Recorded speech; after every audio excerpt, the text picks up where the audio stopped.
갑자기 잘 되던 엘리베이터 버튼이 눌러도 반응을 하지 않습니다. 복도 전등이 깜빡이고 강화 유리 출문이 덜컹거립니다. 이런 상황 여러분의 건물에서도 한 번쯤 겪어보셨을 겁니다. 이런 문제들이 발생하면 수리 비용은 어디서 충당하게 될까요?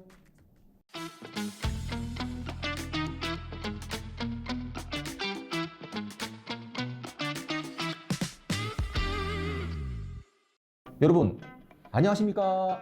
건물의 가치를 지키는 전반적인 지식 건전지의 김대표입니다.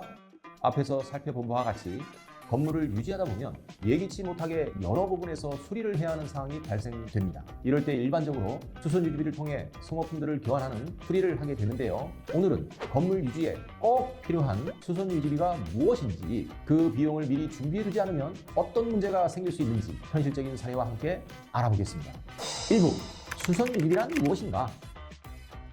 수선 유지비는 건물 내 공용시설이 고장나거나 문제가 생겼을 때 즉시 수리하고 유지보수하기 위해 사용되는 운영비입니다. 예를 들면 엘리베이터 내부 버튼이 고장나거나 계단 전등이나 주차장, 조명이 수명을 다해 교체가 필요한 경우, 복도나 바닥 타일 깨져 보수가 필요한 경우, 지하 배관 누수나 악취 발생한 경우, 주차장 차단기가 파손되어 수리해야 할 경우 등, 이처럼 건물에서 발생하는 경미하거나 신속한 수리가 필요한 상황은 언제든 발생할 수 있습니다. 이때를 대비해 즉각적으로 사용할 수 있는 예산을 미리 준비해 두는 것, 바로 그것이 수선 유지비입니다. 2부 수선 유지비를 비축하지 않으면 생기는 문제. 수선 유지비가 없거나 부족하면 어떤 일이 발생될까요? 첫 번째로 문제가 발생해도 수리를 미룰 수밖에 없습니다. 이는 결국 입주자 불편, 민원 폭주로 이어질 수 있습니다. 번째로 불편이 장기화되면 건물 이미지 하락될 수 있습니다. 최악의 경우 공실 증가하거나 신규 입주자 유입 어려워질 수도 있습니다. 세 번째, 비용을 갑작스럽게 걷어야 할 수 있습니다. 갑작스러운 비용을 청구하면 예상치 못한 부담으로 입주민 반발이 발생될 수 있습니다. 마지막으로 작은 고장이 큰 사고로 이어질 수 있는 위험도 있습니다.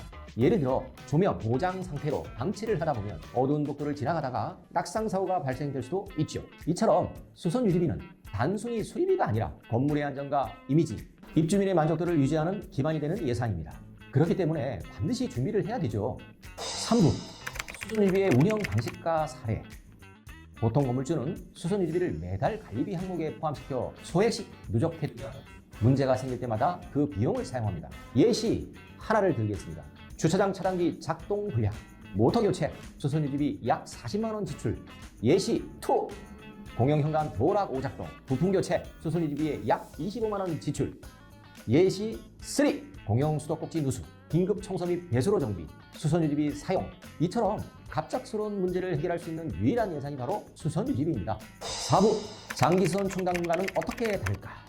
그렇다면 이쯤에서 한 가지 궁금한 게 생깁니다. 그럼 장기수선 충당금은 왜 또 걷는 거죠? 수선 유지비가 지금 당장 필요한 수리비라면 장기수선 충당금은 수년 뒤 큰 공사에 대비해 적립하는 예산입니다.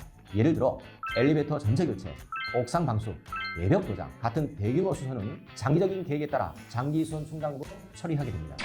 아파트 단지나 대형 건물의 경우 이런 계획을 장기선 계획서라는 형태로 만들어 10년 이상 장기적으로 운영하고 있습니다.